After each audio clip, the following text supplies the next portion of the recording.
আমার এখানে কোশ্চেনটা হচ্ছে কি, আব্রাহামিক যে রিলিজিয়ন আছে ওখানে হচ্ছে আপনার সবগুলা হচ্ছে দেখা যায় যে ইসলাম যা যা বলে আগের যে নবীগুলা ছিল ওগুলো হচ্ছে মিলে, ঠিক আছে। আমরা হচ্ছে যখন দেখি যে যে নামগুলো ইসলামে ক্লেম করা হয়েছে ওইটা হচ্ছে মিলে। তো এরকম কিছু কোশ্চেন আগেও দেখতে পাইছি, অনেকে করছে যে তাহলে চায়নাতে যে নবী ছিল সেটার নাম কোরআনে নাই কেন, ঠিক আছে, বা এরকম অনেকটা এই টাইপের। হ্যাঁ, তো আমার কোশ্চেনটা হচ্ছে ওই টাইপেরই, বাট আরেকটু ডিফারেন্ট। ধরেন এমনিতে এটা বোঝা যায় যে মানে আপনার হচ্ছে ধর্ম সঠিক হওয়ার জন্য যে একদম ফিজিক্যাল প্রুফ লাগবে এরকম কিন্তু না, ঠিক আছে। মানে সবকিছু যে একদম ফিজিক্যাল প্রুফ থাকতে হবে এরকম না, এটা আমি বুঝতে পারি। তো আমাদের মোহাম্মদ সাল্লাম হচ্ছে মিরাজে গেছে, ঠিক আছে, উনি হচ্ছে অনেক সুপার ন্যাচারাল নলেজ পাইছে এবং সেটা হচ্ছে আমাদের সাথে শেয়ার করছে, ঠিক আছে, অনেক কিছু জানতে পারছে এবং সেটা আমাদেরকে দিয়ে গেছে, আমরা ওখান থেকে অনেক কিছু জানতে পারছি। তো আমার কিছুদিন আগে হচ্ছে আমি একটা বিষয় জানতে পারলাম, ধরেন অস্ট্রেলিয়া একটা মহাদেশ, তারপরে হচ্ছে আপনার উত্তর আমেরিকা একটা মহাদেশ, দক্ষিণ আমেরিকা একটা মহাদেশ, ঠিক আছে। এরা হচ্ছে আমাদের যে মেইন এশিয়া, ইউরোপ আর আফ্রিকা, এই তিনটা থেকে হচ্ছে 10,000 বছর হচ্ছে কমপ্লিটলি আলাদা ছিল, ঠিক আছে। তো ওখানে যে মানুষগুলা ছিল ওখানেও কিন্তু ওই 10,000 বছর ধরে মানুষ ছিল, ঠিক আছে, এবং ওদের আলাদা রিলিজিয়ন ছিল এবং আলাদা কালচার ছিল। এই সময়টা হচ্ছে অনেক বড়, 10,000 বছর। হ্যাঁ, তো আমাদের ইসলামে এরকম কি কোনো রেফারেন্স আছে কিনা, আমি যতদূর জানি হয়তো বা নাই, যে হচ্ছে মানে এরকম কিছু মানুষ আছে যেটা হচ্ছে তোমাদের এখন আওতার বাইরে, তোমরা পৌঁছাও নাই বা পরবর্তীতে কোনো এক সময় পৌঁছাবা, তোমাদেরকে দাওয়াত দিতে হবে, ঠিক আছে। তো এখন কোশ্চেনটা এই জায়গা থেকে আসতেছে, যেটা এশিয়া, ইউরোপ আর আফ্রিকা কেন্দ্রিক অনেক কিছুই হচ্ছে বলা আছে, ঠিক আছে, আমাদের রিলিজিয়নে, ঠিক আছে, কিন্তু অন্যদিকে যেটা হচ্ছে আমাদের আওতার বাইরে ছিল বা যোগাযোগ ছিল না, ওইটা সম্পর্কে কিন্তু তেমন কিছুই বলা নাই বা হচ্ছে কোনো অ্যাটলিস্ট কোনো ইশারা ইঙ্গিত নাই, ঠিক আছে। তো এটাই হচ্ছে আমার কোশ্চেন। আমাদের তো অনেকগুলো কন্টিনেন্ট আছে, মহাদেশগুলো আছে, যেগুলোর সাথে আরেকটা দেশের সাথে সম্পর্ক ছিল না, মানুষের মধ্যে এরকম যোগাযোগ ব্যবস্থা এরকম এরকম ছিল না যে তারা আসলে ওখানে যেতে পারতো ইজিলি। এই যে একটা অ্যাসাম্পশনটা, এটা আমরা বলি এটা ফলস অ্যাসাম্পশন, এটা এরকম না। আমাদের ইসলামিক ন্যারেটিভ হিসেবে ইসলামের ভাষ্য হচ্ছে এটা এরকম যে আমাদের আদম আলাইহিস ইসলামের পরে যে নূহ আলাইহিস ইসলামের বংশধর থেকে কিন্তু পৃথিবীর সমস্ত মানুষরা বিভিন্ন জায়গায় ছড়িয়ে ছিটিয়ে আছে।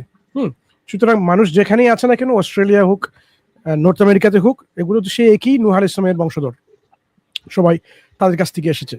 সুতরাং স্রষ্টা আমাদেরকে বলেছেন যে এমন কোন কওম বা জাতিকে তিনি শাস্তি দেন না যতক্ষণ পর্যন্ত না তিনি তাদের কাছে সতর্ককারী পাঠান। অর্থাৎ প্রত্যেক কওম এবং জাতির কাছে সতর্ককারী পাঠানো হয়েছে, নাযীরান পাঠানো হয়েছে, যারা আল্লাহর কথা বলেছেন, ভালো হওয়ার কথা বলেছেন, আল্লাহর ইবাদতের কথা বলেছেন, তাগুতকে অস্বীকার করার কথা বলেছেন, এবং আল্লাহ বলেছেন যে যে প্রত্যেক নবী প্রত্যেক কওমের কাছে তিনি পাঠিয়েছেন। সুতরাং এই অস্ট্রেলিয়া হোক, নর্থ আমেরিকা হোক, দক্ষিণ আমেরিকা হোক, সবার কাছেই কোনো না কোনো সতর্ককারী এরকম এসেছেন। তার প্রমাণটা কি? তার প্রমাণটা হচ্ছে ঐতিহাসিক প্রমাণ, যে আমরা যদি দেখি প্রত্যেক গোত্রের মধ্যে এরকম কোনো না কোনো একটা বিশ্বাসটা এখনো মজুদ আছে, যে তারা এরকম সুপার ন্যাচারাল কোনো একটা বিশ্বাস করেন। হয়তো সেটা কি করাপ্টেড হয়ে গেছে, এটা অ্যাডাল্টারেটেড হয়ে গেছে, এটা কনফিউশন চলে এসেছে এর মধ্যে, কিন্তু আলটিমেটলি তাদের মধ্যে কোনো না কোনো একটা বিশ্বাসের পাওয়া যায় যে এরকম কোনো সুপার ন্যাচারাল কোনো একটা বিইং এর কথা, বা এরকম বড় একটা আত্মা, শক্তি, স্পিরিচুয়াল কোনো কিছু, এরকম একটা ধারণা এখনো কিন্তু টিকে আছে। সেই আমাদের নন আব্রাহামিক যে রিলিজন যেগুলো আছে আমাদের এই উত্তরের দিকে, আমরা ইস্টার্ন রিলিজন যেগুলো, যেমন বৌদ্ধ ধর্ম থেকে শুরু করে চীন অঞ্চলে, আমাদের ভারতীয় উপত্যকা, এখানে যে সনাতন ধর্মের প্রভাব, প্রত্যেকের মধ্যে এরকম কোনো একটা স্রষ্টার ধারণা কোনো না কোনো ভাবে এরকম মজুদ আছে। যে মানুষ কিভাবে নিজে সে জীবনযাপন করবে, জীবনযাপন পদ্ধতির একটা সিস্টেম তাদের কাছে এরকম ছিল। এখন ইসলাম কি বলে? ইসলাম এটাই বলে যে মানুষ কখনো এরকম বিচ্ছিন্ন ছিল না। মানুষ আদম আলাইহিস সালাম থেকে শুরু করে নূহ আলাইহিস সালামের সন্তান, এবং সেখান থেকে পরবর্তীতে ওরা বিভিন্ন জায়গায় বসবাস করতে শুরু করেছেন। এটা হচ্ছে ইসলামিক ন্যারেটিভ। সুতরাং এখানে কোনো ধরনের ঘাটতি নেই, বা যে আপনি ইসলামের ন্যারেটিভ আপনি পেলেন না, না, বরং সব ক্ষেত্রেই কিন্তু ইসলামের এই যে মানুষের যে বিচরণ, মানুষের যে আবাস যেখানে মানুষ তৈরি করেছে, তারা একই নূহ আলাইহিস সালামের বংশধর। এখন কেন আমরা কোরআনে দেখি না এদের নাম? কারণ কোরআন তো ভাই ইতিহাসের গ্রন্থ এরকম হিসেবে আসেনি যে যে এটা হিস্টোরিক্যাল বুক হিসেবে। কোরআন এসেছে সব মানুষের জন্য একটা হেদায়েত গ্রন্থ হিসেবে। যতটুকু প্রয়োজন ইতিহাসের ততটুকু কোরআন বর্ণনা করেছে। কমও করেনি, বেশি করেনি। এই ব্যাপারে আমি এগ্রি। কারণ হচ্ছে কোরআন শরীফ যে আমাকে ভৌগোলিক নলেজ দিতে হবে এরকম কোনো ব্যাপার না যে ভূগোল পড়াইতে হবে, এটা ঠিক। জি, কোরআন কি করেছে অনেক ক্ষেত্রে দেখা যায় আল্লাহ কি করেছেন, যে বিষয়গুলো মানুষের কাছে এরকম দ্বন্দ্বের সৃষ্টি হতে পারে, যেমন ঈসা আলাইহিস সালামের ঘটনার মধ্যে মানুষ মতপার্থক্য চলে এসেছে, উনি কি আল্লাহর সাথে একই রকম একটা ট্রিনিটির মধ্যে আছেন কিনা, বা মুসা আলাইহিস সালাম কি শুধুমাত্র এই নিয়ম নীতি নিয়ে এসেছেন। এই যে ইহুদি খ্রিস্টানদের মধ্যে যে অনেক মতপার্থক্য, সেই মতপার্থক্যকে এখানে একটা ফয়সালা দিতে এসেছে, এবং কোরআন আল্লাহ সেখানে তাদের আলোচনা করে দেখিয়েছেন যে সবাই কিন্তু আল্লাহর কাছ থেকে এসেছিলেন, ওয়াহি নিয়ে এসেছেন, আল্লাহ তাদেরকে ওয়াহি দিয়েছেন, তাদের জীবনযাপন একটা পদ্ধতি দিয়েছেন। লিকুল্লি যে শিরআতাম ওয়া মিনহাজা, তাদের প্রত্যেকের জন্য একটা শরিয়া ছিল, একটা মানহাজ ছিল। আল্লাহ বলেছেন, আল্লাহ তো পারলে সবাইকে এক করে নিতে পারতেন, আল্লাহ নিজে বলেছেন কোরআনে, কিন্তু এরকম না, সবাইকে তাদের নিজস্ব একটা পদ্ধতি দিয়েছেন জীবনযাপন করার জন্য, যে যে সময়ে ওই নবী রাসূলগণ যখন এসেছিলেন। যারা বিশ্বাস স্থাপন করেছেন ওই সময় তারাই তো সফলকামী, যারা বিশ্বাস করেনি তারা তাদের নিজের খুসরান ও মুবিনে তারা চলে আছে। এখন কোরআনের মাধ্যমে আমরা কি দেখি, দ্য ইউনিভার্সাল কনসেপ্ট, যে আল্লাহ মানুষকে কখনো শাস্তি দেন না যতক্ষণ পর্যন্ত না নবী রাসূলগণ পাঠান। নবী রাসূলগণ আল্লাহ বলেছেন কারণ আমি উল্লেখ করেছি, কারণ আমি উল্লেখ করিনি, কাউকে আমি প্রাধান্য দিয়েছি, কাউকে প্রাধান্য দিইনি। তিলকা রসুল ফাদ্দালনা বাদহুম আলা বাদ, এরকম যে আমি কোন নবীকে এরকম দিয়েছি, ওয়াকাল্লামাল্লাহু মুসা তাকলিমান, যে মুসা আলাইহিস সালামের সঙ্গে সরাসরি কথা বলেছেন জিবরিল আলাইহিস সালাম ছাড়া। আবার কোন নবীকে এমন মুজিজা দিয়েছেন যে অন্য কাউকে এরকম দেননি। সেটা আল্লাহ নির্ধারণ করেন নিজের প্রজ্ঞার মাধ্যমে, তার যে জ্ঞান প্রজ্ঞা হিকমার মাধ্যমে উনি কখন কোথায় কি দরকার সেই হিসেবে মানুষকে সেরকম হেদায়েত দিয়েছেন। এখন প্রশ্ন করতে পারেন যে ইসলাম এখন যে ইন্টারাক্ট করে, কিভাবে অন্যান্য ধর্মের সাথে ইন্টারাক্ট করে। আল্লাহ বলে দিয়েছেন ইন্নাদ-দীনা ইনদাল্লাহিল ইসলাম, যে ইসলামই হচ্ছে আল্লাহর কাছে একমাত্র মনোনীত জীবন ব্যবস্থা বা ধর্ম বা দ্বীন। যে কেউ এখন যদি ইসলাম ছাড়া অন্য কেউ কোনো দিনকে নিজের হিসেবে মেনে নিতে চায়, ওয়া মা ইয়াবতাগি গায়রাল ইসলামি দীনান ফালাই ইউকবালা মিন, তার কাছ থেকে সেটা গ্রহণযোগ্য কখনো হবে না। কারণ মানুষকে মুসলিম হয়েই জীবনযাপন করতে হবে। একজন সনাতনী যদি জিজ্ঞেস করেন, আরে ইসলাম তো শুধু আপনাদের জন্য এসেছে, আরবদের জন্য এসেছে, না, এরকম না, ইসলাম এসেছে সবার জন্য। এখন একজন সনাতনীকে কোরআন পড়তেই হবে, রাসূলুল্লাহ ইসলামের জীবনী পড়তেই হবে, তাকে ইন্টারেক্ট করতেই হবে, ইসলামের প্রমাণগুলো তাকে দেখতেই হবে, এবং সে যদি ইসলামের প্রমাণ নাকচ করতে না পারে তখন আখিরাতে সে কি জবাব দেবে। এই জন্য আল্লাহ এরকম বলেছেন যে মানুষ কি আসলে চিন্তা করে না, আওয়ালাম ইয়াতাফাক্কারু ফি আনফুসিহিম, এরকম তারা কি চিন্তা করে না, সে কি কোরআনকে দেখে না, আওয়ালাম ইয়াতাদাব্বারুনা ফিল কোরআন, আওয়ালাম ইয়াতাদাব্বারুন, তারা কি তাদাব্বুর করে না, তারা কি আসলে এরকম রিফ্লেক্ট করে না। ওই কারণে যে যখনই মানুষ ভালোভাবে গভীরভাবে চিন্তা ভাবনা করবে কোরআনের উপরে, তখন সেটা পরিষ্কার হয়ে যাবে এই কোরআন আল্লাহর কাছ থেকে এসেছে। সুতরাং কারো কোনো অজুহাত গ্রহণযোগ্য হবে না আখিরাতে। সে বলতে পারবে না আমার বাবা মা এটা অনুসরণ করতো, আমি তাদেরকে অনুসরণ করেছি, আল্লাহ সেটাও নাকচ করে দিয়েছেন, বলেছেন তোমাদের বাবা মা তোমরা যাদের অনুসরণ করো তারা তো ভুল পথেও থাকতে পারতো, এই জন্য কি তাদের অনুসরণ করে যাবে? এটা হবে না। বরং আমাদের সৃষ্টির পূর্বেই আল্লাহ আমাদের কাছ থেকে এই সাক্ষ্য নিয়েছেন, আলাস্তু বিরাব্বিকুম, আমি কি তোমাদের প্রভু নই, আমি কি তোমাদের সৃষ্টিকর্তা নই? সবাই আমরা বলেছিলাম বালা, আমরা অবশ্যই বলেছি অবশ্যই।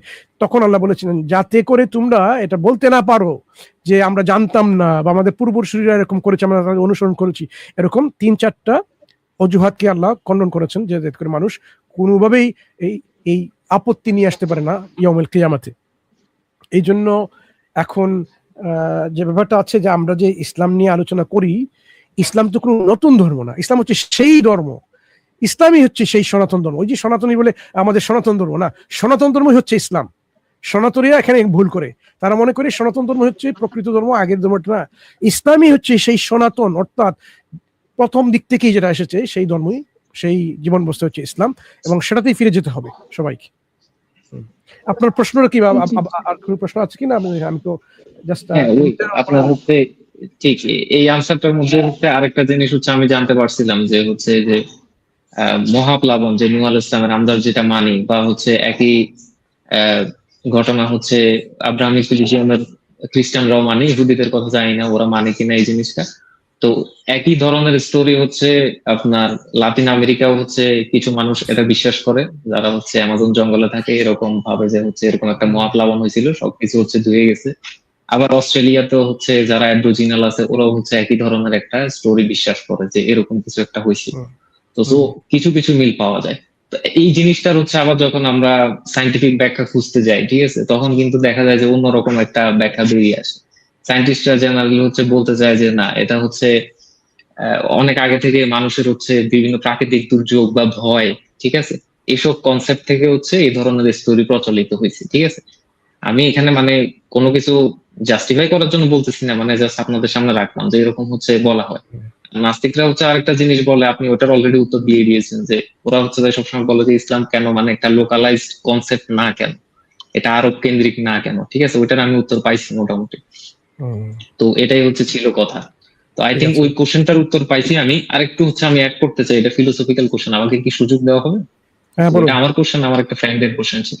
যে অবশ্যই। এই কোশ্চেনটা ছিল এরকম যে হচ্ছে আল্লাহ তো যেহেতু আমাদের সবাইকে সৃষ্টি করছে, ঠিক আছে, তো আমাদের বাদে জিনকেও সৃষ্টি করছে, ফেরেশতাদেরকেও সৃষ্টি করছে, ফেরেশতাদেরকে কোনো কিছু হিসাব দেওয়া লাগবে না, ঠিক আছে, কিন্তু আমাদেরকে হচ্ছে হিসাব দেওয়া লাগবে, এবং হচ্ছে ভালো করলে ওইটার জন্য পুরস্কারের ব্যবস্থা আছে, খারাপ করলে আবার শাস্তির ব্যবস্থা আছে, ঠিক আছে। মানে এখানে হচ্ছে একটা জাজমেন্ট করা হবে যে ভালো খারাপ, ঠিক আছে। তো আমার একটা ফ্রেন্ড আমাকে কোশ্চেন করছিল যে এটা গুড অথবা ব্যাড, ঠিক আছে, এই দুইটা জিনিসের ভিত্তিতে হচ্ছে জাজমেন্ট করা হবে, ঠিক আছে। কারণ ওর কোশ্চেনটা ছিল কেন গুড অর গুড, মানে বেশি ভালো কম ভালো কেন না, ঠিক আছে। মানুষই থাকবে, মানুষই সৃষ্টি করলো, এবং আপনার হচ্ছে ধরেন মানুষ করতে পারবে, ঠিক আছে, খারাপের অপশন নাই বাট ভালোর অপশন আছে, সে কেউ অনেক বেশি ভালো করতে পারবে, কেউ অত বেশি ভালো করতে পারবে না, ঠিক আছে। তাইলে এরকম সুযোগ থাকতো যে সবাই হয়তো বা বেহেশতে যাইতে পারতো। হ্যাঁ, হুম, কারণ মানুষ যখন হচ্ছে পৃথিবীতে আসে সবাই কিন্তু হচ্ছে ওইরকম সুযোগ পায় না ইসলাম সম্পর্কে জানা, ঠিক আছে। এক একজন এক এক হুম, জায়গা থেকে বিলং করে, ঠিক আছে। তো এরকম একটা কনসেপ্ট, কারণ হচ্ছে ইসলাম বলে যারা হচ্ছে জীবিত থাকা অবস্থায় মানে নাই ওরা কিন্তু এরপরে আর হচ্ছে জাহান্নাম থেকে বাঁচার কোনো সুযোগ নাই, ঠিক আছে।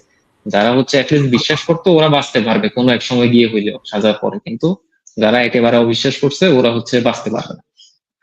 তো এরকম কোশ্চেনটা ছিল যে তাইলে কেন গুড অথবা গুড দিয়ে কেন আমি জাজ করলাম যে কেউ বেশি ভালো, আলটিমেটলি সবাইকে আমি হচ্ছে সুযোগ দেবো, বাট যে বেশি ভালো তাকে বেশি পুরস্কার দিলাম, যে অত ভালো না তাকে অতটা পুরস্কার দিলাম না, ঠিক আছে। এই কনসেপ্টটা এরকমও তো হইতে পারতো, এরকম একটা কোশ্চেন ছিল। এই প্রশ্নটা অনেকে করে দেখেন। আম, এটা এটা এটা ফিলোসফিক্যাল আলোচনা, এটা আলোচনা হয়ে থাকে প্রবলেম অফ থিওডিসি বা থিওডিসি নিয়ে এটা আলোচনা হয়, যেখানে যে ইভিল নিয়ে, যে গড কি আসলে স্রষ্টা কি এমন কিছু সৃষ্টি করতে পারতেন না যেখানে শুধুমাত্র গুড এক্সিস্ট করতে বা এরকম। এটা একটা জাস্ট একটা এই ফর্ম, একটা রূপ এই একই প্রশ্নের। আমি আপনাকে বলি, দেখুন, স্রষ্টা তো ইচ্ছা করলে অনেকভাবে মানুষকে সৃষ্টি করতে পারতেন। এখন কথা হলো, what is the best possible world? এখানে এটাই মেটাফিজিক্যাল একটা কোয়েশ্চেন এখানে আছে, যে সবচেয়ে উত্তম জগৎটা কি হবে। হুম স্রষ্টা এমন কি একটা জগৎ সৃষ্টি করতে পারেন না যেটা হবে উত্তম একটা জগৎ? এটাকে উত্তম জগতের সাথে, সৃষ্টির সাথে এই প্রশ্নটা সম্পর্কিত। যে জগৎটা শুধুমাত্র সাফারিং, ইভেল, মন্দ ওইখানে আছে, হ্যাঁ, ভালো কোনো কিছু নেই, সেই জগৎটা তো নিশ্চয়ই কেউ উত্তম বলবে না। তাহলে এটা আমরা অপশন থেকে আমরা বাদ দিতে পারি। এখন অনেকে মনে করে যে যে জগৎটা সব দিক থেকেই ভালো, শুধু ভালো, ভালোর মধ্যে কিছু গ্রেডিং, ওই যে কম ভালো বেশি ভালো আপনি বললেন, শুধু ভালো, এই জগৎটাই কি সবচেয়ে উত্তম কিনা? দেখুন, এখানে কিন্তু এটা কেন উত্তম হয় না এটা আমাদের ফিলোসফাররা কিন্তু অনেক আগে বলে দিয়েছেন। আমি কিছু উদাহরণ আপনাকে দিই। মানুষকে যদি সৃষ্টি করা হয় তাকে এমনভাবে যে সে নিজের ইচ্ছা, স্বাধীনতা সে ব্যবহার করে স্রষ্টার গুণগান গাইবে, স্রষ্টার ইবাদত করবে, স্রষ্টাকে মানবে, তখন তাকে এমন একটা ক্ষমতা দিতে হবে, এই যে ইচ্ছা স্বাধীনতা, যে ইচ্ছা করলে সে অবাধ্য হতে পারে। হুম আর যদি এমন কিছু সৃষ্টি করা হয় যেখানে তার কোনো অবাধ্য হওয়ার সুযোগ নেই, যেমন ফেরেশতারা সৃষ্টি হয়েছেন, তখন তো তারা তো মন্দ কাজ করতেই পারে না। এখন তাদের কি এটা কি এমন সৃষ্টি বলা যাবে যে এই সৃষ্টি নিজের ইচ্ছায়, হ্যাঁ, তারা স্রষ্টাকে মানছেন? একজন প্রশ্ন তুলতে পারে। এগুলো তো রোবটের মতো হয়ে যাচ্ছে। রোবটকে প্রোগ্রাম যেভাবে করবেন সেটা আপনাকে তারা সেটাই মানবে। সুতরাং এখানে তো কোনো ধরনের এমন নিজের সিদ্ধান্তর প্রশ্নটা আসে না। এরকম অনেকে অভিযোগ করতে পারেন যে যেখানে কারো মন্দ করার স্কোপ নাই, বুঝতে পেরেছেন, ভালো করতেই হবে তাকে বাধ্য হয়ে, সেখানে কিন্তু তার ফ্রি উইলটা নাই। সুতরাং এক্ষেত্রে এটা সৃষ্টির সেরা জীব কি হলো, এটা কি এমন সৃষ্টি হলো যে ওই সৃষ্টি থেকে ভালো? বুঝতে পেরেছেন, এখানে প্রশ্ন আসে যায় যার কারণে হ্যাঁ হ্যাঁ যার কারণে যে সৃষ্টির মধ্যে এই গুণটা দেওয়া যেতে পারে যে ভালো করতে পারে মন্দ করতে পারে তার নিজের সিদ্ধান্ত অনুযায়ী, তখন সেই সৃষ্টিটা হবে সবচেয়ে ভালো সৃষ্টি হবে। তাকে কিন্তু আপনি বলতে পারবেন একটা রোবটের মতো, তখন বলবেন যে সে নিজের সিদ্ধান্ত অনুযায়ী সে কাজটা করছে। তখন কিন্তু দেখেন কনসিকুয়েন্সিয়ালি কি হয়, যখনই আপনি এমন একটা সৃষ্টি করবেন যেখানে ভালো মন্দের একটা সুযোগ করে দিবেন, সে বাধ্য হতে পারে অবাধ্য হতে পারে, তার অর্থ হলো সে মন্দ কাজ করতে পারে, মন্দ কাজ করলেই ইভিল এক্সিস্ট করবে, ইভিল চলে আসবে, মন্দ চলে আসবে। হত্যাযোগ্য, মানুষকে প্রতারণা করা, দুঃখ দেওয়া, কষ্ট দেওয়া, ব্যথা দেওয়া, এগুলো তো মন্দ কাজ, সেগুলো চলে আসবে। তখন কিন্তু এই জগৎটা হবে এমন একটা জগৎ যেখানে ভালো এবং মন্দের সংমিশ্রণ হবে। আবারও দেখা যায় যদি আপনি এমন একটা জগৎ সৃষ্টি করতে চান যে সবচেয়ে ভালো জগৎ হবে, শুধুমাত্র মন্দ না, শুধু ভালো না, ভালো বলতে আপনি যে ভালো সেটা আপনি বুঝবেন কিভাবে যদি মন্দ না বুঝেন? কোরআনের যে যুক্তি এটা এরকম যে আপনি কিভাবে বুঝবেন ওটা মন্দ যদি আপনি ভালো না বুঝেন? আপনি কিভাবে বুঝেন ভালো যদি মন্দ না বুঝেন? আপনি রাতকে রাত বুঝবেন কিভাবে, অন্ধকারকে অন্ধকার কিভাবে বুঝবেন যদি আপনি দিন এবং আলো না বুঝেন?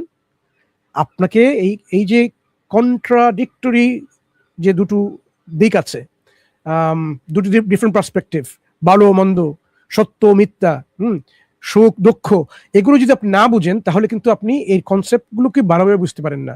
দুঃখ যদি না থাকে আপনি সুখ কি জিনিস সেটা আপনি পুরোপুরি এক্সপিরিয়েন্স করতে পারবেন না।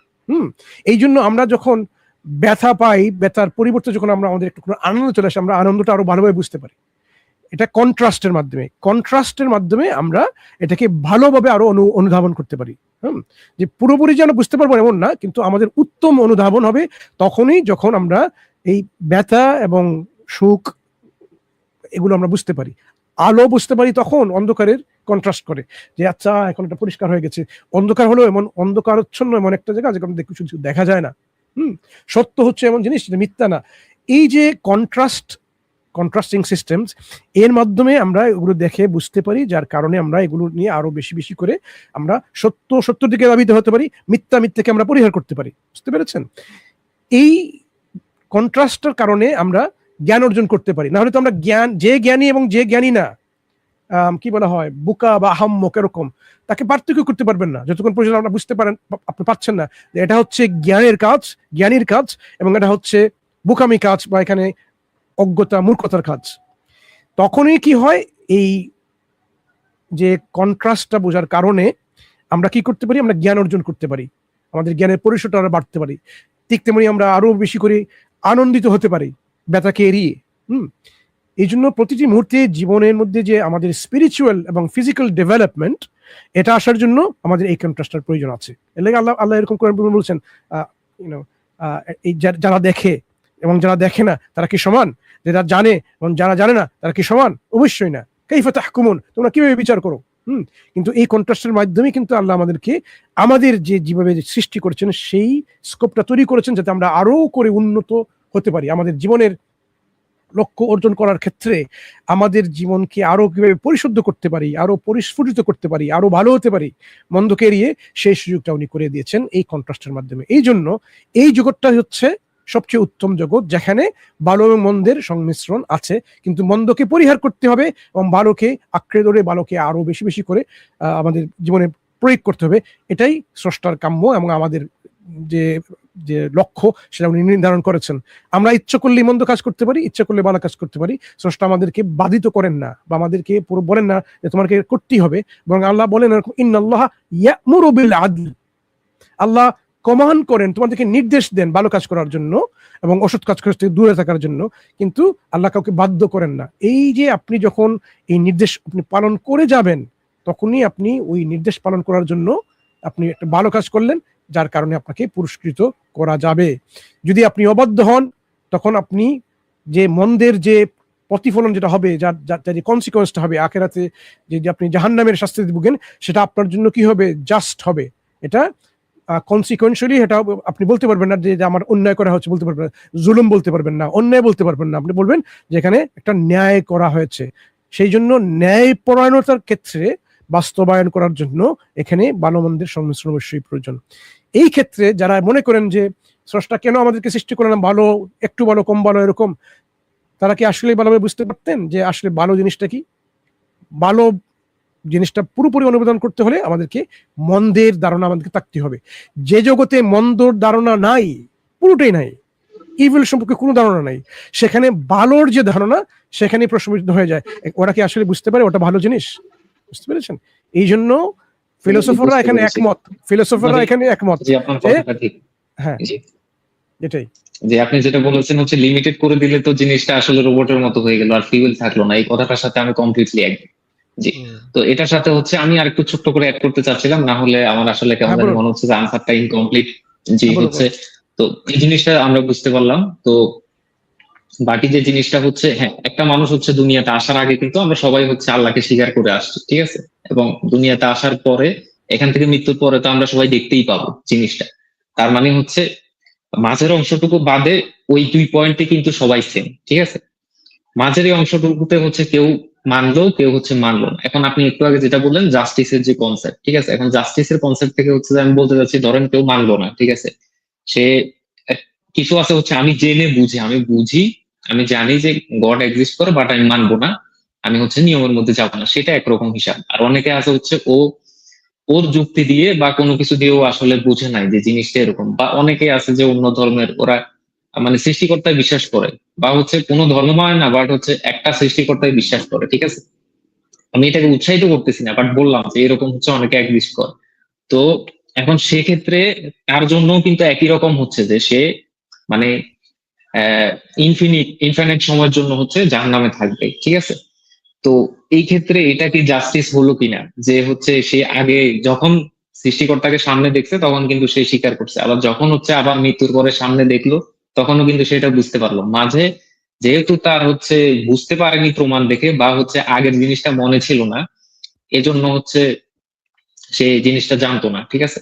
তো তার জন্য হচ্ছে একদম অসীম সময়ের জন্য জিনিসটা কি জাস্টিস হইলো কিনা, তাকে একটা সীমিত সময়ের জন্য শাস্তি দিয়েও তো,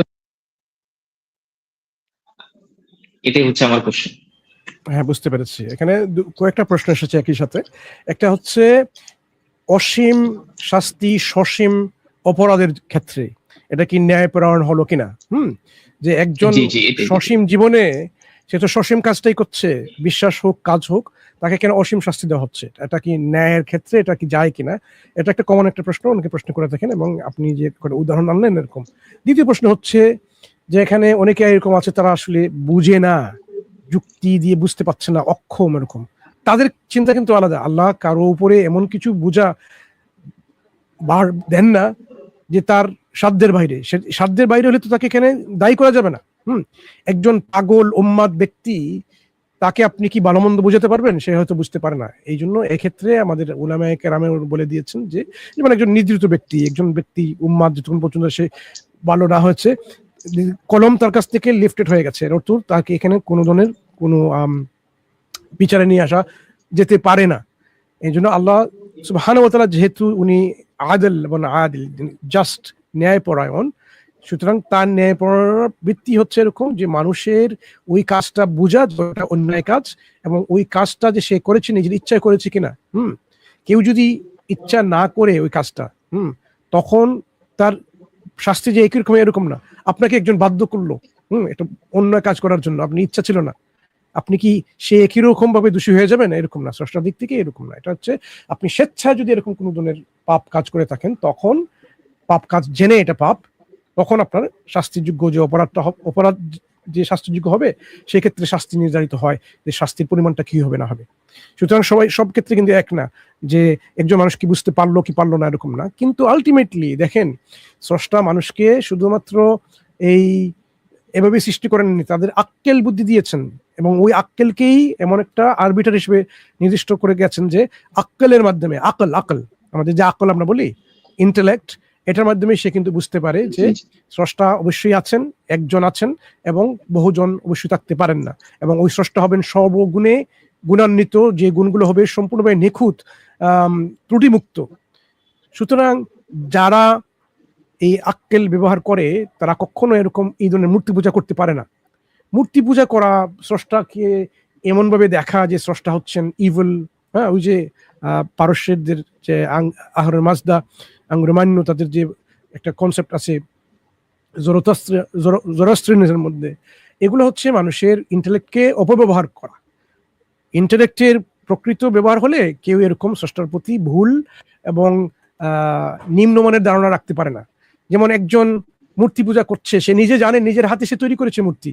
হ্যাঁ, আমাদের দেশে এরকম লক্ষ্মী পূজা হয়, সরস্বতী পূজা হয়, হ্যাঁ, মা কালীর পূজা হয়, নিজের হাতে তৈরি করে এবং তারা ওকে পানিতে বিসর্জন দেয়। আবার কিভাবে ওরা বিশ্বাস করে যে এই মূর্তিগুলো হচ্ছে আমাদের স্রষ্টা বা আমাদের ভাগ্য নির্ণয় করে, বা আমাদেরকে এরকম এই যে লক্ষ্মী বা লক্ষ্মী যে কি দেয়, জ্ঞান দেয়, যশ প্রতিপত্তি এগুলো নিয়ে আসতে পারে, এরকম বিভিন্ন দেব দেবীর সাথে বিভিন্ন কাজ সংশ্লিষ্ট আছে।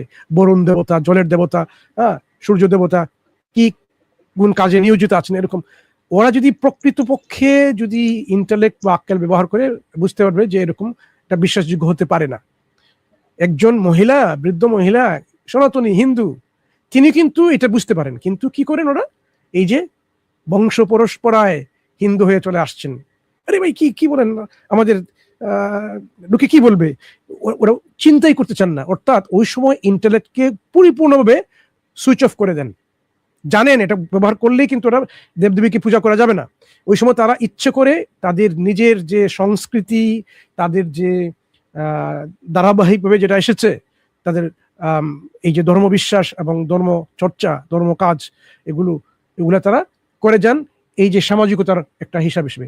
সামাজিকভাবে আমরা চলছি এরকম হিন্দু, সুতরাং আমরা সামাজিক হিন্দু হিসেবে আমাদেরকে করতে হবে, নাহলে লোকে কি বলবে, আমাদেরকে গড় ছাড়া করে ফেলবে, আমাদেরকে গ্রাম ছাড়া করে ফেলবে, এরকম একটা মনোভাব তাদের চলে আসে। যে এটা কি চিন্তা করার বিষয় হলো, এটা ইন্টেলেক্টকে সাপ্রেস করা। এরা কিভাবে স্রষ্টার সামনে গিয়ে দাঁড়িয়ে অজুহাত পেশ করবে বা তারা প্রমাণ দেখাতে পারবে যে আমি তো আসলে জানতাম না, আমার মনের মধ্যে আসে না, যেটা অসম্ভব একটা ব্যাপার। কারণ তারা নিজেই জানে এটা এরকম বিশ্বাসযোগ্য নয়। শুধুমাত্র এই যে তাদের যে প্রচলিত সামাজিকতা তারা অনুসরণ করে আসছে, যার কারণে তারা এই ধরনের এই ধর্মচর্চায় লিপ্ত আছে। এটা কিন্তু কখনো কিন্তু ইন্টেলেক্টের ব্যবহার হচ্ছে না। জানে ওরা ব্যবহার করলে এরকম বিশ্বাস করা যেত না, কিন্তু ইন্টেলেক্টকে তারা সাপ্রেস করেছে। সাপ্রেশন অফ ইন্টেলেক্ট এক ধরনের নেগলিজেন্স, এবং এই নেগলিজেন্সের কারণেই তারা শাস্তিযোগ্য অপরাধী হয়ে যাবে। এবং সেই শাস্তিতে যখন তারা যাবে, তখন তারা বলতে পারবে না যে আমি তো এরকম বুঝতে পারিনি, কারণ নিজেরাই জানে যেটা তাদের বুঝার সেই সক্ষমতা তাদের ছিল। এটা হচ্ছে একটা জিনিস। দ্বিতীয় কথা হচ্ছে, আপনি যে বলছেন এখানে সসীম এবং অসীমের ব্যাপারটা, আমি অনেকবার উত্তর দিয়েছি, আমি দিব ইনশাল্লাহ। দেখি আমাদের শান্ত ভাই যেহেতু এই প্রশ্নটা অনেকটা এই ক্ষেত্রেই সম্পর্কিত, কোনো নতুন কিছু পয়েন্ট যোগ করেন কিনা, বা ওনার মতো করে উত্তর দেবেন ইনশাল্লাহ, তারপরে আমি এড করবো ইনশাল্লাহ। শান্ত ভাই আছেন? হ্যাঁ, সসীম অপরাধের জন্য অসীম শাস্তি কেন? এটা কি ন্যায়পরায়ণ? হ্যাঁ, এটাই প্রশ্ন। আমাকে করছেন মনসুর ভাই প্রশ্নটা? হ্যাঁ, উনি প্রশ্ন করেছেন, তাহলে আপনি এটার একটা উত্তর যদি আপনার জানা থাকে দিয়ে দিতে পারেন ইনশাল্লাহ। যে যারা এরকম সসীম অপরাধ করে, এই দুনিয়াতে মাত্র 100 বছরের জীবনে অনেক পাপ গুনাহ করেছে, কিন্তু তার জন্য আজীবন জাহান্নামের আগুনে কেন তাদেরকে পুড়তে হয়, শাস্তি পেতে হয়? এই কোশ্চেনটা অনেকে করে থাকেন। আচ্ছা ভাই, এখানে বিষয়টা হচ্ছে আল্লাহ তাআলা তো হচ্ছে যে কাকে কোন কাজের জন্য কিরকম শাস্তি দিবে এটা আগে থেকে জানাই দিছে।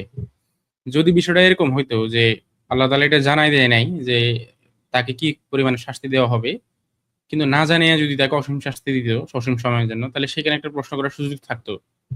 এখন যেহেতু আল্লাহ তাআলা হচ্ছে সুপ্রিম অথরিটি, তিনি আসলে ডিসাইড করবেন কোন মেকানিজম বা কিভাবে কি হবে না সবকিছু। এখন যেহেতু তিনি জাস্টিস করবেন, মানে ইনজাস্টিস করবেন না তার বান্দাদের সাথে, সেই কারণে এখানে তো আগে থেকে জানিয়ে দেওয়া হয়েছে তাকে যে এই কাজগুলো যদি কেউ করে তাকে এই পরিমাণে সাজা দেওয়া হবে। যেমন আপনি এই যে কোনো দেশের একটা আইনে কি কাজ করলে কি শাস্তি দেওয়া হবে, এটা নিশ্চয় হচ্ছে যে জনগণকে জিজ্ঞেস করে করা হয় না, এটা হচ্ছে যে যারা অথরিটি থাকে তারা ডিসাইড করে। তা আল্লাহ হচ্ছে যে সুপ্রিম অথরিটি, তিনি ডিসাইড করবেন যে কোন কাজের জন্য কি শাস্তি। আল্লাহ তাআলা এটা বলেই দিয়েছেন যে যারা আসলে এই কাজগুলো করবে তাদেরকে অসীম সময় ধরে শাস্তি পেতে হবে। এখন এটা জানার পরেও, এই জিনিসটা জানার পরেও যদি সে ওই কাজটা করে, তাহলে তো সেও শাস্তিরই যোগ্য, তাই না?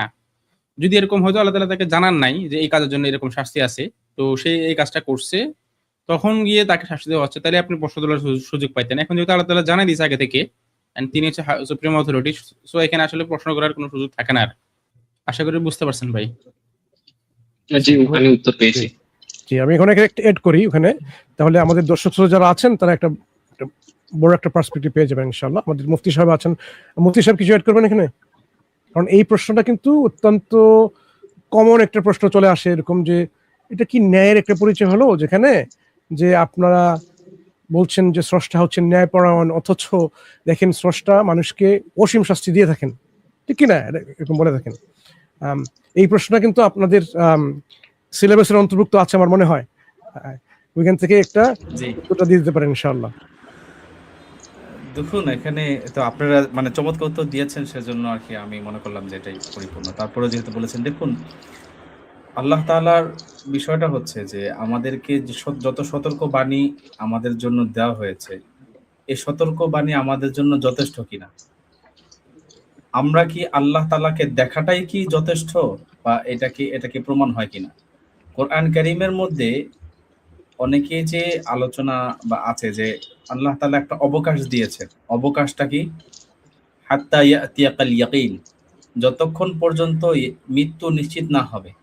এই ইয়াকিন বলতে মৃত্যু যে বোঝানো হয়েছে, এখানে আপনি যদি গভীরভাবে চিন্তা করেন যে মানুষ যখন তার যে সামনে আল্লাহ তাআলার নির্দেশ এবং যে আলামত আয়া এই সমস্ত কিছু বিদ্যমান আছে, এই সমস্ত কিছু দেখার পরেও কে আল্লাহ তাআলাকে মানে এবং কে মানে না, এটাই কিন্তু আমাদের জন্য পরীক্ষা। যখন আমাদের জন্য আল্লাহ তাআলার পক্ষ থেকে এই ধরনের পরীক্ষা সামনে আছে, কিন্তু এই পরীক্ষা যদি আমি পরিপূর্ণভাবে সফলতা অর্জন না করি, না মেনে নেই, যার প্রশ্ন আছে এবং সহজ এবং উত্তরও সহজ দিয়ে দেওয়া হয়েছে, এরপরেও যদি আমরা না করি, সেটা আমাদের নিজের দুর্ভাগ্য ছাড়া আর কিছুই নেই। কারণটা কি? কারণ আমরা যখন বলা হয়েছে যে পুরস্কার স্বরূপ যে ব্যক্তি পাশ করবে, এই লেখা আছে, এই লেখাটা লেখা আছে, কিন্তু কষ্ট করে একটু লিখতে হবে। যদি এখন তোমার অবকাশ আছে, কেউ লিখতেও পারে, কেউ না লিখে বসেও থাকতে পারে পরীক্ষার ময়দানে, পরীক্ষার হলে। তো এইটা সমস্ত দুনিয়াটা হচ্ছে পরীক্ষার হল বা ক্ষেত্র। তো এখানে যদি আখিরাতের সামান তৈরি না করে, সে যদি না করে, তখন দেখা যাচ্ছে তার জন্য পুরস্কার কি? সবচেয়ে বড় পুরস্কার হচ্ছে আল্লাহর সাথে জিয়ারত। আপনি যে বলছেন যে হাসরের মধ্যে আল্লাহ তাআলাকে দেখার পরে যে ঈমান আনবে, এটা তো ঈমানদার একটা পুরস্কার, সবচেয়ে বড় পুরস্কার। তো এখন যখন পুরস্কার দেওয়া হচ্ছে, তখন যদি বলে যে না আমি এখন লিখে আনছি, তাহলে কি আর হবে? এটা কি আর গ্রহণযোগ্যতা পাবে? এটা কখনোই তো গ্রহণযোগ্যতা পাবে না। কারণ একটা মানুষ তার সবচেয়ে বড় আশা আকাঙ্ক্ষার সবচেয়ে বেশি হচ্ছে যে আমি আমার স্রষ্টার সাথে দিদার হবে। জান্নাত জাহান্নাম তো আছে, এটা তো পরে, কিন্তু সর্বপ্রথম স্রষ্টার সাথে যে সে তার দেখা হবে, এটাই হলো সবচেয়ে উত্তম এবং তার সবচেয়ে স্বপ্ন। তো এখন এই যে তার দুনিয়ার মধ্যে তার জন্য যে আয়া নিদর্শনগুলো আছে এবং নবী পাঠানো হয়েছে এবং যত নিদর্শন আছে, এবং কি তার আশেপাশে নিজের শরীরের মধ্যে যে আল্লাহ তাআলা নিদর্শন রেখেছেন, এটার অবশ্যই তার একটা কারণ থাকতে পারে। এটা শুধু শুধু আল্লাহ তাআলা এই সমস্ত কিছু বানান নাই, আমাকে আল্লাহ তাআলা শুধু শুধু বানান নাই।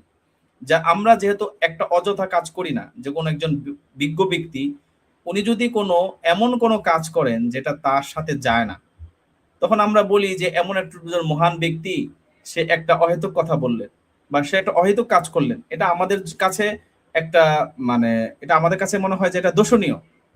তো আল্লাহ যে সৃষ্টি এবং সৃষ্টির স্রষ্টা, এই সৃষ্টির স্রষ্টা কিভাবে একটা অহেতুক কাজ করতে পারে, যে আমাদেরকে বানিয়েছেন অথচ এটার পিছনে কোনো রহস্য নাই, এটার পিছনে কোনো লজিক নাই, এটার পিছনে কোনো কারণ নাই।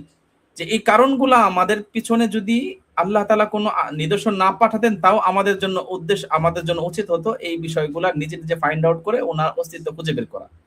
এরপরেও যখন আমাদের জন্য সতর্ককারী পাঠানো হয়েছে, নিদর্শন পাঠানো হয়েছে, উত্তম আদর্শ পাঠানো হয়েছে, তারপরেও যদি আমরা এই জিনিসগুলা অবলম্বন না করে পিছনে যে আমাদের মন চাই জীবনযাপন করি এবং আরামায়েশে জীবনযাপন করি, সেটা আমাদের জন্য খুবই দুঃখজনক। সূরা ওয়াকিয়ার মধ্যে আসে, তোমরা যে আরামায়েশে নিজের জীবনযাপন ভোগ করছো, তোমরা কি আখিরাতের বিষয় সম্বন্ধে তোমরা কতটুকু নিজেকে সতর্কতা অবলম্বন করেছো, কতটুকু বিশ্বাস স্থাপন করেছে? আমি কি তোমাদেরকে সৃষ্টি করি নাই? আল্লাহ প্রশ্ন করেছেন, আমি কি ইতিপূর্বে সৃষ্টি করি নাই? এবং লাস্টের দিকে এটা চ্যালেঞ্জ করেছেন আল্লাহ তাআলা যে আচ্ছা তোমরা যদি সত্যবাদী হয়ে থাকো, তোমরা যদি এমন হয়ে থাকে যে না তোমরা নিজেই নিজের সৃষ্টিকর্তা বা এটার নিজের মধ্যে হয়েছে, তাহলে আল্লাহ তাআলা যে একটা শিরোধার নিয়ম করে ফেলেছেন যে প্রত্যেকের মৃত্যু অবধারিত হবে, এমন একজনকে তোমরা যারা মৃত্যুবরণ করেছে তারা তোমরা জীবন ফিরিয়ে দাও, অথবা তোমরা নিজের জীবনকে আবার পুনরায় দান করো যদি তোমরা সত্যবাদী হয়ে থাকো বা তোমরা যদি সক্ষমতা থাকে। তো কারো পক্ষে তো সম্ভব না। তো আল্লাহ তাআলা এই চ্যালেঞ্জগুলো করে মানুষের নিকট পরিপূর্ণভাবে স্পষ্ট করে দিয়েছেন এই দুনিয়ার জীবন আমাদের জন্য যে নিদর্শন আছে সেটার শিক্ষা অর্জন করা এবং আল্লাহর আদেশ অনুযায়ী আমাদের জীবনকে পরিচালনা করা।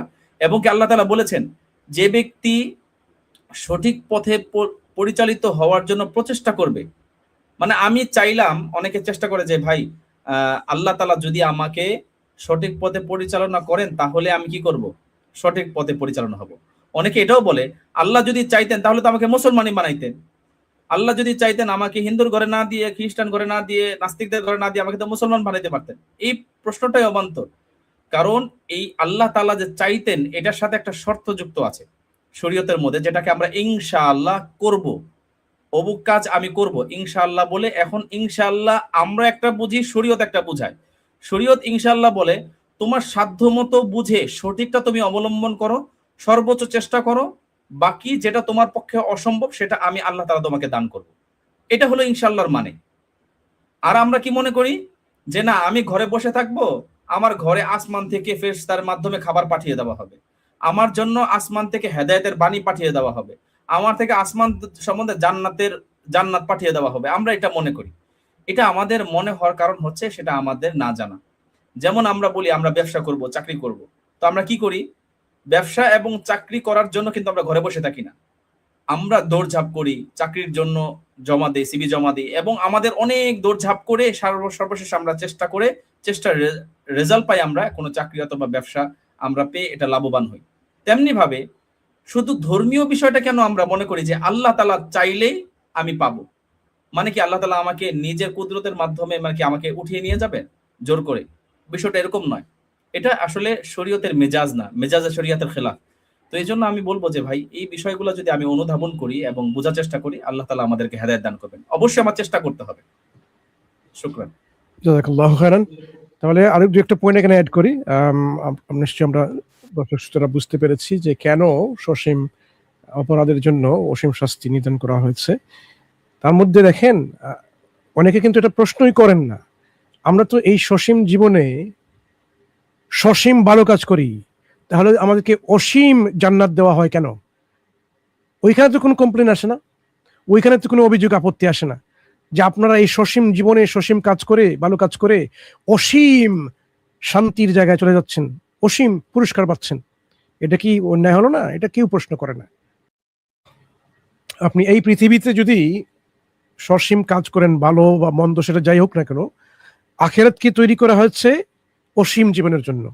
আপনি হয় জান্নাতে যাবেন, না নাহলে আপনি জাহান্নামে যাবেন, আপনি নির্ধারণ করবেন। শান্ত ভাই যেটা আগে বলেছেন যে আল্লাহ বলে দিয়েছেন এই কাজগুলো করলে আপনি জাহান্নামে যাবেন এবং বেরিয়ে আসতে পারবেন না। ওমা ইউশরিক বিল্লাহ ফাকাদ হারামাল্লাহু আলাইহিল জান্নাহ ওয়া মাওয়াহুন নার ওয়া মা লিয-যালিমিনা মিন আনসার। আবার এসেছে এরকম যে যারা আল্লাহর সাথে শিরিক করে তাদের আবাসস্থল হবে জাহান্নাম, তাদের কোনো সাহায্যকারী তারা পাবে না। ওয়া মা হুম বিখারিজিনা মিনহা, তারা কখনো এখান থেকে বেরিয়ে আসতে পারবে না। সেজন্য আল্লাহ বলে দিয়েছেন এই শাস্তি কাদের জন্য, যারা এই অপরাধ করে। সুতরাং অপরাধকে শনাক্ত করে শাস্তি যখন নির্ধারিত হয়ে গেছে তখন আপনি কমপ্লেন করবেন কেন? আপনি এখন সৌদি আরবে যাবেন, ওরা বলে দিয়েছে যে আপনি যদি মাদক ব্যবসা করেন, মাদক নিয়ে যান, আপনার ক্যাপিটাল পানিশমেন্ট হবে, মৃত্যুদণ্ড। আপনি ওখানে গিয়ে কমপ্লেন করবেন আমি মাদক নিয়ে এসেছি, সেটা আমার ব্যাপার, আপনি বলতে পারবেন না, কারণ ওরা আগেই বলে দিয়েছে মাদকের যদি কোনো প্রমাণ পেয়ে যায়, ড্রাগস যদি নিয়ে যান ওখানে, মৃত্যুদণ্ড শাস্তি, এটাই তাদের এখানে শাস্তি। আপনি কোনোভাবেই আপত্তি অভিযোগ দিয়ে এখানে নিজেকে নির্দোষ প্রমাণ করতে পারবেন না, কারণ তাদের আইনটাই হচ্ছে এরকম, ওটা আগেই আপনাকে স্মরণ করে দিয়েছে। এমনকি এই টিকিটে, প্লেনের টিকিটের মধ্যে আগে আগে যে কাগজের টিকিট যেমন থাকতো ওখানে লিখে থাকতো এরকম, আমার যতদূর জানা আছে। সুতরাং স্রষ্টা যখন বলে দিয়েছেন যে এই এই অপরাধের শাস্তি এরকম, তখন এখানে ন্যায় পরায়ণতার কোনো প্রশ্ন আসতে পারে না। এটা হচ্ছে একটা দিক। দ্বিতীয় একটা দিক হচ্ছে দেখুন যে এই দুনিয়াতে কিন্তু আমরা এই নিয়মটা বিশ্বাস করি না।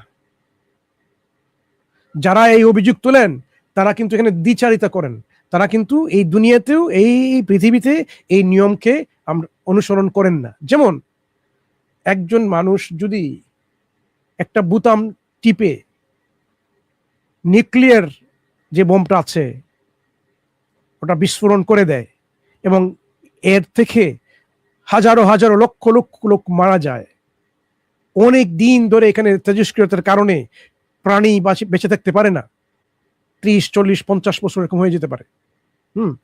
একটা বোতাম টিপেছে কি দিয়ে? এই বুড়ো আঙ্গুল দিয়ে। সুতরাং যেহেতু এই কাজটা সসীম কাজ, সুতরাং তার শাস্তি হবে এরকম 1 সেকেন্ডের জন্য, ঠিক না? কিন্তু তাকে কি 1 সেকেন্ডের শাস্তি দেওয়া হবে? শাস্তি দেওয়া হয়। এবং তার ওই যে হাত দিয়ে সে করেছে, বোতামটা টিপেছে, ওই হাতকেই শুধুমাত্র কি এরকম শাস্তি দেওয়া হয় যে যেভাবে বোতাম টিপেছ সেভাবে এভাবে শাস্তি হবে? এরকম হয় না।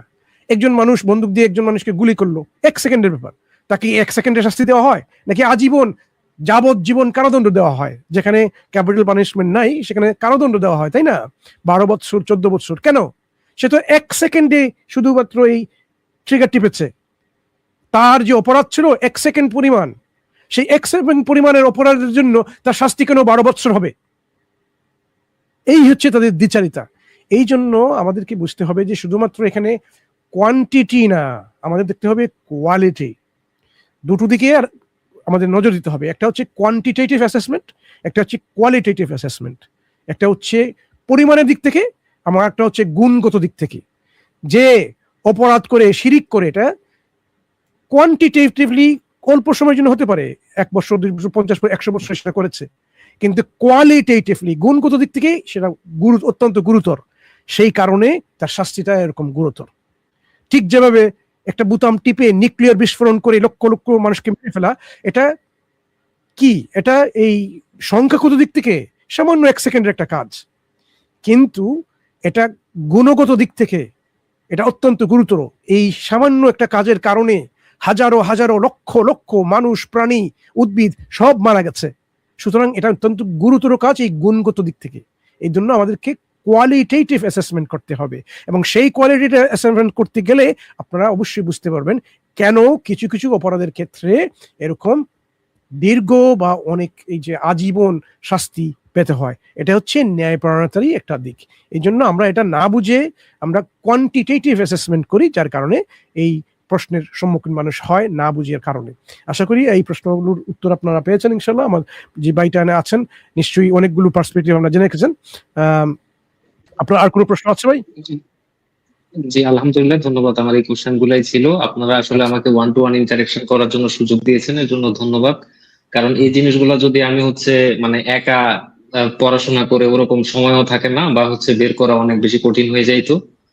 তো এই ছিল, আপনাদেরকে ধন্যবাদ অসংখ্য। জি, আপনাকে অনেক ধন্যবাদ। জাযাকাল্লাহু খাইরান। ওকে, আসসালামু আলাইকুম ওয়া রাহমাতুল্লাহ।